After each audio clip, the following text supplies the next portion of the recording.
I hope you're having a good day. So today I'm out here on this piece of state land that we lease. I had some yearlings in here, and this chunk of land is a couple miles away from the main ranch. There's actually parts of two different ranches between here and the other place. So I usually trail them home or drive them or whatever you want to call it, and I just call ahead and make sure that there's nothing in the way on the other two places. It just didn't really pan out this year to work that way. So I came in here and I set up these portable corrals to get them in and then just trailer them out of here. So that's what I've been doing. And got them in here. Me and my wife got them in here. And then I've been trailing them out. I've been putting, 14 to 16 in the trailer and taking them out. Well, it got down to the last bunch. There was probably, 10 in there.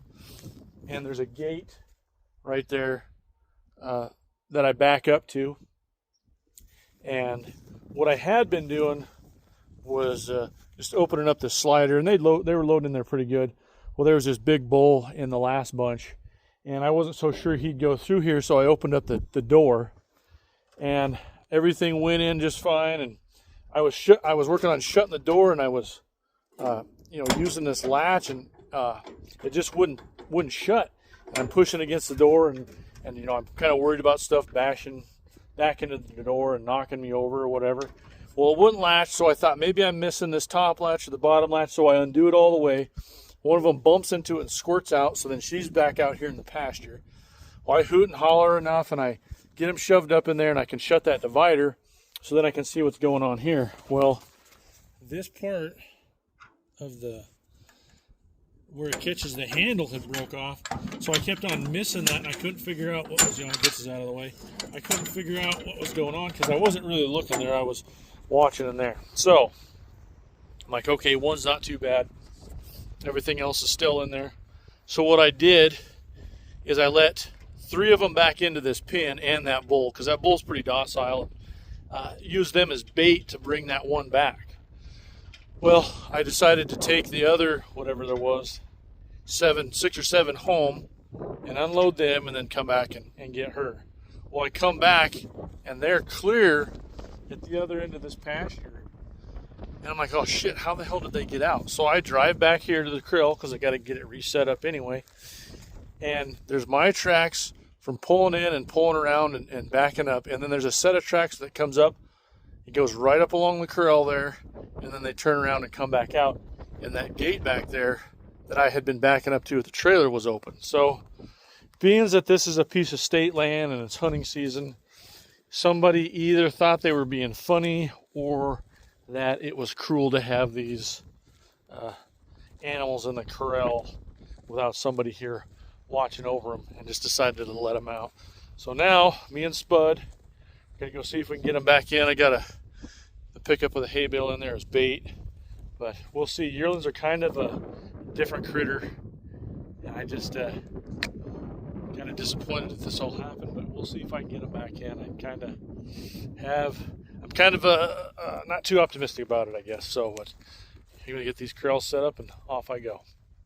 But on the plus side, it'll probably be easier to get 4 in than it will just 1. So I guess there's that. And called over to Perry's Trailer Sale over in Sheridan, and luckily they have a replacement part for that, so it must happen a little more often than I thought. They keep some on hand, they said, so my wife's headed over there to get one. Now, the reason I think that somebody turned them out, even, besides just there being the tire tracks there, is if those cows, those yearlings had just knocked the gate open, they probably would have walked out and maybe just been standing there eating or come to water. But instead, they went past a creek full of water, a little reservoir, and a water tank here, and went clear to the other end. Kind of like somebody had opened the gate and then shushed them out of there. And it's just what I think. It's not normal behavior for them to get out like that and then just run for a mile. But maybe I'm wrong, but probably not. I think Spud just now saw him or something. Not sure what he's eyeing, but they're out there.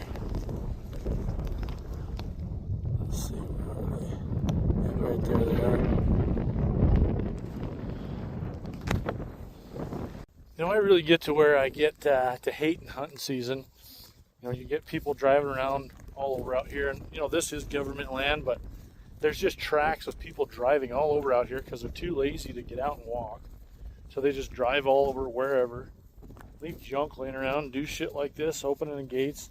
And then you get people who get lost, or they claim they're lost, or they're trespassing, driving wherever. I get people driving right out my front door trying to shoot antelope and shit. And, they just act like they're dumb and don't know where they are. I'm talking, 100 yards from my front door. And they claim they didn't see all the signs on the driveway that say, this is a private driveway, private road, no hunting, no trespassing. And there's another set of signs at a cattle guard halfway down the driveway. It's a mile long into the house. So there's another cattle guard across. It's full of signs also. And they tell me they didn't see the signs or whatever. They're full of shit. They're just, they can move. Just big guy out here. Alright, so I just bumped into a guy that's walking around out here hunting.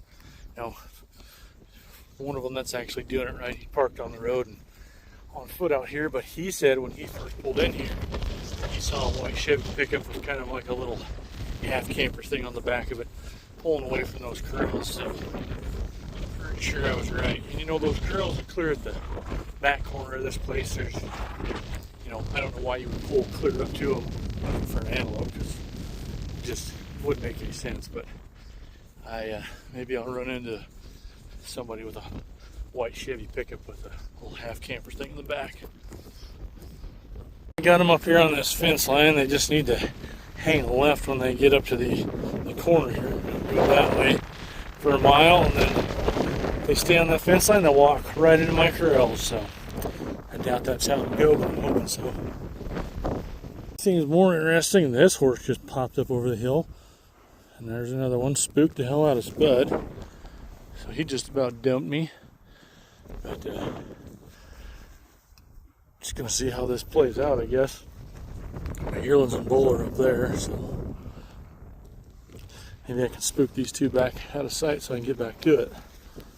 We still got them coming along. That gray horse in the lead, the apple gray, he ain't too bad looking. That flea gray, you probably couldn't give him to me, but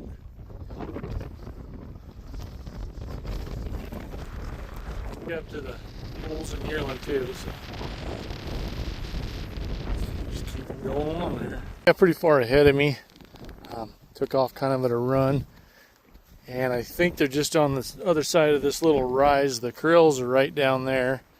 I think they're just on the other side of this, and they're headed to this water tank down here, I bet. So I'll let them come down here and get a drink, and then hopefully push them back over towards the corrals. But we'll see if they pop out on the other side of this little hill here. Now there they are. They're just kind of running like dumb yearlings. The water's right here, so they're not really headed towards it yet. And they probably wore that bull out. He's probably back there on the other side of this hill still. Alright, I'm gonna head up around and try to get in front of them and turn them back. The bull, I think he's wore out. If he'd stay put, I can go get around him. They went on this side of this little hill. I could just sneak around him, pointing back towards that bull. I bet that bull would head back towards the corrals, but I guess now he wants to keep up with him too. Shit, I finally got loped down here and around him. The bull, he's right there. They're kind of heading back towards him. The corrals are that way, but god dang. They just will not stop with the high trot. But I'll keep easing that way. I've got to go meet the bus here after a while, so if I can't get him here a little bit, we'll have to give it up till another day. Getting closer and closer to the corrals. I got to go on the right side of the pickup and trailer there to go in. So we'll see. They're all kind of frothing at the mouth. That extra 3 miles of pointless running they did, I think, to warm out a little. There they are. I didn't think that was going to work. Not only did I get them into the corral, but they just came in and got into the little corral, and I just got to get this set up here to load them up. Even if you got them. So if you are a hunter and you're out here in Wyoming, you know, make sure you're just kind of respectful, I guess. Don't be an idiot, basically. You know, if you go through a gate and it was closed when you got there, close it when you go back through. If it was open, leave it alone. If you see cows in some corrals and nobody's there, they're probably hauling and it'll be back soon, so leave them alone.